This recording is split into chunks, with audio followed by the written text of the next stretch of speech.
లేకపోతే అందరికీ నమస్కారం. నేను మీ చిరంజీవి. మీరు చూస్తుంది చాణక్య తెలుగు మీడియా. పెడన్ నియోజకవర్గం కుత్తివెన్ను మండలం నిడమరు గ్రామంలో అయితే ఈరోజు మనం ఉన్నాం. ఈ ఊరికైతే ఎప్పటికీ మంచినీళ్ళు అయితే రావు. వీళ్ళు ఇక్కడ నుంచి 2 కిలోమీటర్లు గొల్లపాలెం వెళ్ళి మంచినీళ్ళు తెచ్చుకునే పరిస్థితి అయితే ఉంది. కాబట్టి ఈ గ్రామస్తులు అడిగేది ఏంటంటే మాకు వాడుకోవడానికి అయితే నీళ్లు లేవు. ఆ వాడుకోవడానికి వచ్చే రోజుకో 2 రోజులకో ఒకసారి వస్తాయి. వస్తాయి వచ్చిన నీరు కూడా ఒక 2 బిందులు వచ్చి ఆగిపోతాయి. పూర్తిగా అయితే మాకు వాడుకుంటానికి నీళ్ళు ఇవ్వండి మహాప్రభు అని చెప్పి అయితే ఈ గ్రామస్తులు అయితే ప్రభుత్వాన్ని అయితే కోరుతున్నారు. ఏదైతే మంచినీరు అయితే అది సరే మంచినీరు అంటే ఇక్కడికి రాదు.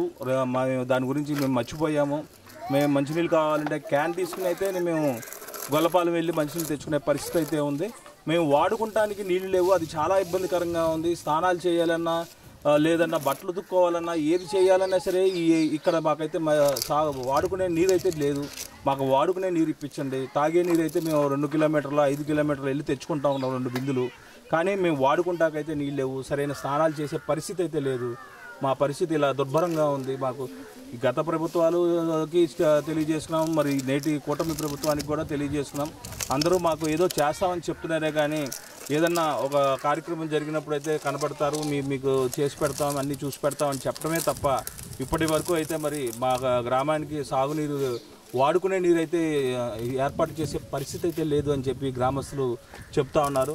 మనతో పాటు అయితే గ్రామ ప్రజలు ఉన్నారు, ఆడవారు ఉన్నారు. వాళ్ళనే వాడి మాటల్లోనే అడిగి తెలుసుకుందాం అసలు ఈ పరిస్థితి ఎప్పటి నుంచి ఉంది, ఎలాగా ఏంటి ఈ పరిస్థితి అనే విషయాన్ని ఈ ప్రజల్ని అడిగి తెలుసుకునే ప్రయత్నం చేద్దాం. మొగల్ సోనియా అండి నా పేరు. నిడమరు గ్రామం అర్జునవాడ. మాకు ఇక్కడ వాటర్ సమస్య చాలా ఉందండి. వాడుకునే వాటర్ లేవు. ఇస్తారు కానీ వారంలో ఒకసారి ఇస్తారు, 2-3 వారాలు రావు. లేదా వారంలో 2 రోజులు ఇస్తారు, మళ్ళీ 4 రోజులు ఆపేస్తారు వాటర్. ఈ రకంగా చాలాసార్లు ఇబ్బందులు పడ్డాము. మొన్న ఇచ్చారు, మళ్ళీ 2 రోజులు వాటర్ రాలేదు. పిల్లల్ని స్కూల్కి స్నానాలు చేసి పంపించడానికి కూడా ఇబ్బందిగా ఉంటుంది మాకు ఇక్కడ వాటర్. ఒక్కోసారి స్కూల్కి స్నానాలు లేకుండా పంపిస్తున్నామని టీచర్లు మాకు కంప్లైంట్ చేస్తున్నారు. అలాగే త్రాగే వాటర్ కూడా లేవు మా దగ్గర.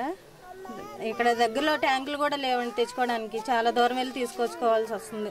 చంటి పిల్లలు ఉన్నారు, ముసలోళ్ళు ఉన్నారు. వీళ్ళందరూ ఎలా తెస్తారు? మగవాళ్ళు అయితే పని కట్టుకుని పనులు మానేసి వాటర్ జారేయడానికి ఆ పని సరిపోతుంది వాళ్ళకి.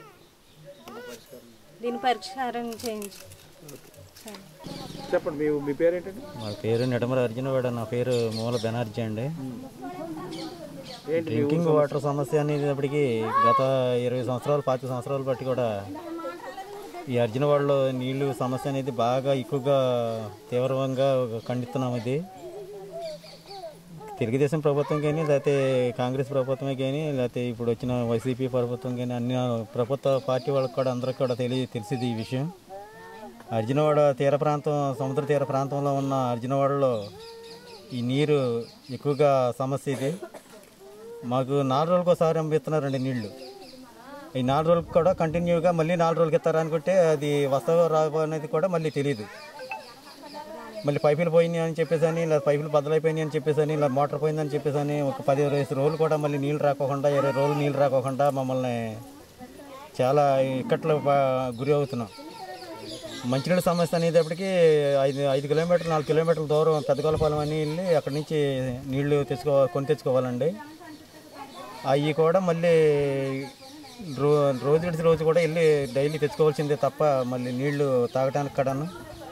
వాడి నీళ్ళ విషయంలో మాత్రం బట్టలు ఉతుక్కోవడానికి కానీ లేకపోతే పిల్లలు స్నానం చేయించడానికి కానీ లేకపోతే ఇంకో రకరకాలుగా చిలుకుమలకు వాడుకోవడానికి కూడా ఇబ్బంది లేక నేను నాన్న బాధలు పడుతున్నాము. పశువులకు కూడా నీళ్ళు లేవండి. పశువులు తాగటానికి కూడా ఈ రోజున నీళ్ళు లేవు. ఇప్పుడు ఈ అర్జునవాడలో కాలం అనేది పంట కాలం అనేది కూడా లేదండి.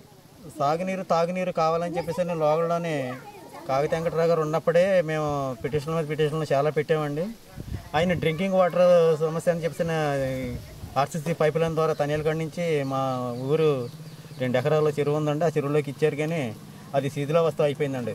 ఆ పైప్ లైన్ లేదు ఇప్పుడు.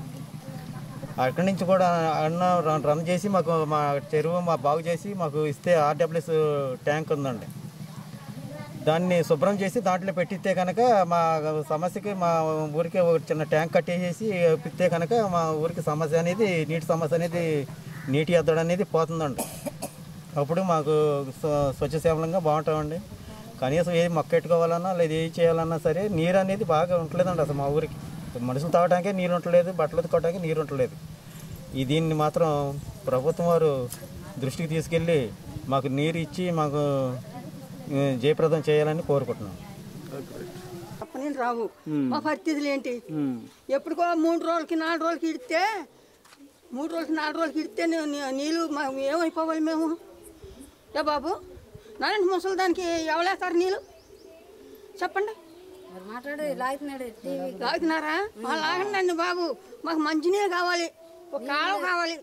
ఆడది గుట్ట గుంజుకుంటా లేదు, సుఖం లేదు, దూడ తాగుతా లేదు, మంచినీళ్ళు మగవాళ్ళు ఆడవాళ్ళు స్నానం చేత లేవు. ఇగో ఇట్టగా ఉన్నాం అడుగులు అన్నలాగా. ఏంటి మా పరిస్థితి? ఇక ఏదో చేసేస్తామని వచ్చేస్తాం మనం. మంచి జెండాపై కవరేజ్ మాకు మంచినీళ్ళు కావాలి, మా పిల్లల తల్లిలకు అంత చూపించాలి. కూడలేదని లేదు, ఏ పేద బియ్యం ఇస్తున్నారు, 2 రూపాయలు బియ్యం తీసుకోకుండా ఉచితం బియ్యం ఇస్తున్నారు. వండుకుంటే ఉండాలిగా ఆధారం లేదు. నీళ్ళు లేక ఇబ్బంది అయిపోతున్నాము. పిల్లల తల్లిలు వచ్చి చుట్టాలు చూసి వెళ్ళిపోతున్నారు. ఏం చేయము మా పరిస్థితులు ఏంటి? మమ్మల్ని ఆలకిచ్చి వాళ్ళు ఎవ్వరు లేరు. వచ్చి మేము చేసేస్తాం అంటున్నారు అంతే. అసలు ఎవరు చేతలు ఎవరు పట్టించుకుంటలేదు. మా పరిస్థితులు ఏంటి? మేమేంటి అన్న అన్న అన్న అడుగు అన్నలాగా అడుగులు అన్నలాగా ఉన్నాం. నీళ్ళు లేవు, నొప్పి లేవు. తవ్వి చూపిమంటే చూపిస్తాం. 2 రోజులు ఉండండి, మా పిల్లలు తవ్వుతారు. మా నీళ్ళు తాగి చూదురు కానీ అది మాకు ఉప్పు నీళ్ళు ఎటు వచ్చినా మాకు మంచి నీళ్ళు కావాలి, మాకు ఆహారం కావాలి, అన్నీ కావాలి. ఇంక చెప్పాను కానీ ఆడదొత్తకు దారి తెన్ని లేదు, ఆడదొత్తకు దారి తెన్ని లేదు. అది కొత్త నీళ్ళు కానించి మాకు రోడ్డును, ఒక కాలువను, మాకు నీళ్ళు తాత నీళ్ళును మాకు మమ్మల్ని కొంచెం కాపాడి రక్షించండి మా పిల్లల తల్లిని. అదే మాకు కావాలి. ఒక నిమిషం, మీ పేరేంటమ్మా? చిన్ని అండి. చెప్పడమ్మా. మా చిన్నతనం నుంచి కూడా అసలు నీళ్ళు అనేది ఏమీ లేవండి. చిన్నప్పటి నుంచి కూడా మా నాన్నగారు 3 ఆడపిల్లలను పెంచాడంటే మా నాన్నే నీళ్ళు అన్నీ జారేసుకోవడం అండి. మా బాలింతలైనప్పుడు కూడా ఏ చుక్క ఇక్కడ నీళ్ళు రావడం లేదండి. అయితే మాకు మరి పిల్లల్ని స్కూల్కి పంపించడానికి స్కూల్లో టీచర్స్కి స్మెల్ వస్తుందని పిల్లల్ని ఇసుకుంటడం జరుగుతుంది. ఇక్కడ ఏరు పక్కనండి ఎవరు వచ్చినా, ఎవరు ఓట్లేమని వచ్చినా ఓటేయమంటున్నారు, మేము చేసి పెట్టేస్తామంటున్నారు, ఏది అవ్వట్లేదు. మరి మాకు ఇప్పుడు చంద్రాన్ని గెలిచాడు కాబట్టి చంద్రాన్ని ద్వారా మీరు ఏమన్నా వాటర్ కల్పించాలని మేము అడుగుతున్నామండి. నాకు మా పిల్లలు కానీ కూడా నీళ్ళు మాత్రం లేవండి. మాకు అసలు బాలింతలప్పుడు కూడా పిల్లలతో చాలా అంశపడి బాధపడుతున్నాం. ఇప్పుడు వరకైనా సరే పిల్లల్ని ఏదో రకంగా సర్దించుకుని మేము చేసామండి. కానీ నీళ్ళు మాత్రం మాకు ఎంతో కష్టం, బాధ అయిపోతుందండి. నీళ్ళు తెచ్చుకుంటాకి ఎక్కడ నుండి దూర ప్రాంతం నుండి తెచ్చుకుంటున్నామండి మేము నీళ్ళు. ఏదో దానాలు చేతాకి ఏదో తాగటాకైతే తెచ్చుకోగలుగుతాం కానీ సార్ మొత్తం పిల్లల స్నానాలకి మా స్నానాలకి ఎక్కడ ఉండే వస్తాయండి. మాకు రావని నీళ్ళు రావట్లేదండి. మాకు ఏదో రకంగా నీళ్ళు మాత్రం సాయం చేయమని అడుగుతున్నానండి నేను. నమస్తే ఫ్రెండ్స్, నేను మీ రూపిణి. మీ అందరూ చాణక్య ఛానల్లో వీడియోస్ చూస్తున్నారు కానీ వాటికి లైక్ చేయట్లేదు అండ్ సబ్స్క్రైబ్ చేయడం మర్చిపోతున్నారు. మీరు కనుక చాణక్య ఛానల్కి సబ్స్క్రైబ్ చేస్తే మాకు ఇంకా మంచి వీడియోస్ని, న్యూసెస్ని చేయడానికి మాకు మోటివేషన్ ఉంటుంది. Thank you and don't forget to subscribe Chanakya channel.